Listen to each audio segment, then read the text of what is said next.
পঞ্চায়েত স্তরের বেতন কাঠামো তো আমরা আগের ভিডিওতে জেনেছি। আচ্ছা, পঞ্চায়েত সমিতি বা জেলা পরিষদ, পঞ্চায়েত সমিতি, পঞ্চায়েতের যে দ্বিতীয় স্তর, সেখানকার পঞ্চায়েত সমিতির সভাপতি কত বেতন পান? অন্যান্য সদস্যরা। জেলা পরিষদের যিনি সভাধিপতি, গাড়ি নিয়ে ঘুরে বেড়ান, তিনি কত বেতন পান বা সেখানকার সদস্যরা কত বেতন পান, কি কি সুবিধা পান বেতন ছাড়া? আজকের ভিডিওটায় সেটা আমরা আলোচনা করব। হয়তো আজকে আমাদের অনেক ধারণা ভেঙে যাবে এই ভিডিওটায়। সত্যি বলছি, আমরা অনেকে হয়তো জানি না, হয়তো ভাবি পঞ্চায়েত সমিতির সভাপতি হয়েছেন, তিনি গাড়ি বাড়ি করে ফেলেছেন, নিশ্চয়ই বহু টাকা বেতন, লক্ষ লক্ষ টাকা, না হলে এত কিছু হতেই পারে না। ব্যতিক্রমী আছেন, কিন্তু বেশিরভাগের কথা বলছি। অথবা জেলা পরিষদের একজন সদস্য হলেই তাদের যে চালচলন বা আর্থিক উন্নতি সেটা অনেক গুণ বেড়ে যায়, তাহলে নিশ্চয়ই বহু বেতন। জেলা পরিষদের সভাধিপতি, প্রতিমন্ত্রীর সমান তার পদমর্যাদা। আসলেই কি তাই? আসুন আমরা জেনে নিই। প্রথমে পঞ্চায়েত সমিতিটা দেখুন, তারপরে আসছে জেলা পরিষদে আজকের এই ভিডিওতে।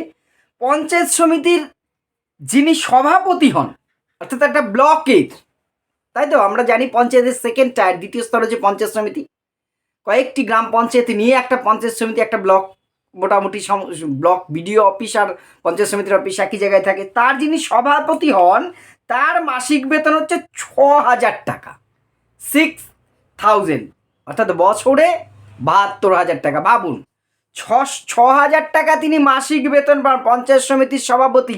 তাও এটা 2019 থেকে বেড়েছে, তার আগে অনেক কম ছিল। আমাদের এই একজন পঞ্চায়েত সমিতির সভাপতি 6,000 টাকা বেতন পায়, পার ডে 200 টাকা। ভাবুন, সহসভাপতি, যিনি পঞ্চায়েত সমিতির সহকারী সভাপতি একজন থাকেন, তার বেতন মাসে 5,500 টাকা, বছরে 66,000 টাকা। একবার হিসেব করবেন, তারপরে আসছি। বিভিন্ন কর্মাধ্যক্ষ থাকে, যেমন মন্ত্রী হয় ঠিক পঞ্চায়েত সমিতিতে, কিন্তু এরকম কর্মাধ্যক্ষ থাকে, পূর্ত দপ্তরের থাকে, বন দপ্তরের থাকে, মৎস্য দপ্তরের থাকে, এরকম বিভিন্ন দপ্তরে দেখবেন একজন কর্মাধ্যক্ষ থাকে। তারা কত বেতন পান? মাসে 5,000 টাকা। আর যারা পঞ্চায়েত সমিতির একজন সাধারণ সদস্য নির্বাচিত হন, সাধারণ সদস্যরা ভাতা পান মাসে 3,700 টাকা। এগুলো বেতন বলা যায় না, ভাতা বলতে হয়, কারণ এটা সরকারি কর্মী হন সবাই। 3,700 টাকা। ভাবুন, ভাবা প্র্যাকটিস করুন। একজন পঞ্চায়েত সমিতির সভাপতি হতে পারলে এই জামানায়, মানে এই যুগে, এই সময়ে, আমি সময়ের কথা বলছি, যে দলের থেকে হন না কেন, তার চাল চলন, গাড়ি নিয়ে ঘুরে বেড়ানো বা অন্যান্য কিছু যদি দেখেন, সেটা দেখে আপনার ধারণা ছিল যে মাসে মাত্র 6,000 টাকা ভাতা দেওয়া হয়। আর এই বিভিন্ন মিটিং ফিটিংয়ের জন্য সামান্য কিছু, সেগুলো ধরার মধ্যে নয়। বা একজন কর্মাধ্যক্ষ পঞ্চায়েত সমিতির, তিনি মাত্র 5,000 টাকা বেতন পান। দিন গেলে 5,000 টাকা, মানে দিন গেলে কত? ওই 170 টাকা মতো। ভাবুন তো, একজন দিনমজুরের থেকে অনেক কম। আমি ছোট করছি না দিনমজুরের কাজকে। একজন দিনমজুরিতে গেলে এখন 400 টাকা কমপক্ষে, অর্থাৎ মাসে দাঁড়াবে তার 12,000 টাকা যদি রোজ কাজ থাকে। ভাবুন, আপনারা খুব ভালোই জানেন কোথা থেকে আসে বাকি ইনকাম, সেটা নিয়ে আমি আর কিছু বলছি না। এবার চলুন একটু জেলা পরিষদ ঘুরে আসি। আমাদের যে 23টা জেলা রয়েছে, শুধুমাত্র কলকাতা আর হচ্ছে দার্জিলিং বাদে সমস্ত জেলাতেই কিন্তু জেলা পরিষদ রয়েছে। পঞ্চায়েতের স্তরে থার্ড টায়ার, তৃতীয় স্তর, সর্বোচ্চ স্তর। জেলা পরিষদের সভাধিপতি যিনি হন, তিনি কিন্তু একজন প্রতিমন্ত্রীর পদমর্যাদার হন। তার বেতন কত দেখুন, 2009-এ বলছি, কিন্তু 2009-এর আগে বেতন খুব কমই ছিল। 2019-এর আগে খুবই কম ছিল। 2019 সাল থেকে বেড়ে একজন জেলা পরিষদের সভাধিপতি মাসে বেতন পান 9,000 টাকা, 9,000। জেলা পরিষদের সভাধিপতি লালবাতি গাড়ি নিয়ে ঘুরে বেড়ান।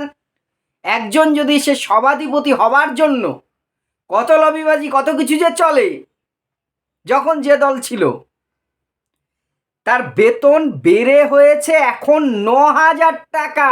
ভাবুন, ভাবা প্র্যাকটিস করুন। এছাড়া তিনি কিছু সুবিধা পান, সরকারি বাসস্থান পান জেলা সদরে, সেখানে জেলা পরিষদ ভবনে তার একটা বাসস্থান থাকে, কিছু টিএডিএ এইগুলো পান, অন্যান্য ভাতা পান, ফোনের সুবিধাটা পান, এবং সরকারি গাড়ি চালক পান। এই সুবিধাগুলো পান, কিন্তু বেতন মান্থলি 9,000 টাকা। ভেবেছেন? আসুন এবারে সহকারী যিনি সভাধিপতি হন পঞ্চায়েত সমিতির এই জেলা পরিষদের, তিনি পান মাসে 8,000 টাকা, মানে বছরে 96,000। আগের জন্য 1,08,000 টাকা পেতেন সারা বছরে, কিন্তু আর সভাধিপতি পান 8,000 টাকা, সহকারী সভাধিপতি। ভাবুন, 1,08,000 টাকা যিনি বছরে বেতন পান, অর্থাৎ মাসে যারা 1,00,000 টাকা বেতন পান, তারাও অতটা সচ্ছলভাবে অনেক ক্ষেত্রে চলতে পারে না।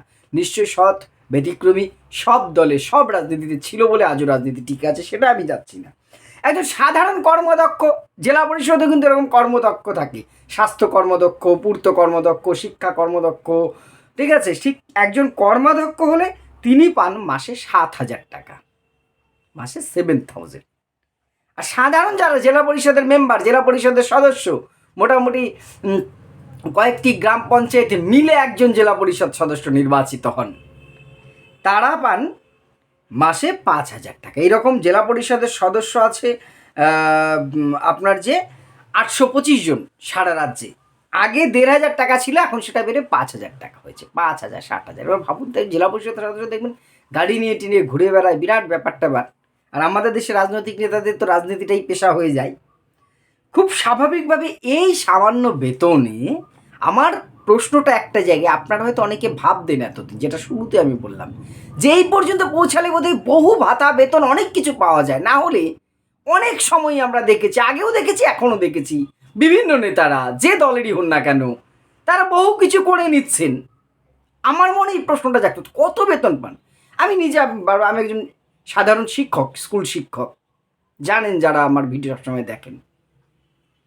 মানে খেয়ে পড়ে আমরা হয়তো বেঁচে আছি, ডাল ভাতে চলে যায়, ঠিক আছে, কিন্তু তার তো একটা যোগ্যতা দেখিয়ে আসতে হয়েছে। যে বা যারা যে সরকারি চাকরি করুন না কেন, বেসরকারি চাকরি করুন, একজন আমি যদি ডে লেবারের কাজে আমি যদি দক্ষ না হয়, আমাকে নেবে না 300 টাকা 400 টাকা, এটাই স্বাভাবিক। কাজ শিখতে হয়। অথচ এই এই সমস্ত পদে যারা পৌঁছে যান, খুব অল্প দিনেই দেখেছি তত্তর করে উঠে যায়। হিসেবটা আমি মেলাতে পারিনি। আমারও খুবই আপনাদের মতো ধারণা ছিল বোধহয় বহু টাকা বেতন। আমি তখনই এটা নিয়ে একটু মানে জানার চেষ্টা করি বিভিন্ন সোর্স থেকে, এবং আমি যে তথ্যগুলো দিলাম চেষ্টা করি সব সময় আপনাদেরকে নির্ভুল তথ্য দেওয়ার জন্য। আপনারা নিশ্চয়ই আমারটা যদি কোথাও মনে হয় ভুল, আপনারা ক্রস চেক করবেন। গুগল বাবা আছে, এখন ইউটিউব আছে, অন্য বিভিন্ন সোর্স আছে, চেক করবেন। তাহলে শুধু এটা ভাবুন, এই বেতনে এই জায়গায় পৌঁছে যাচ্ছে রাজনৈতিক নেতারা। এটা আমার প্রশ্নটা কী করে সম্ভব? আপনারা কমেন্ট করবেন তো, কী করে সম্ভব যে মানুষটি মাত্র 9,000, 8,000, 7,000, 6,000, 5,000 টাকা পান, তিনি এই ঠাটবাটে কী করে চলতে পারেন?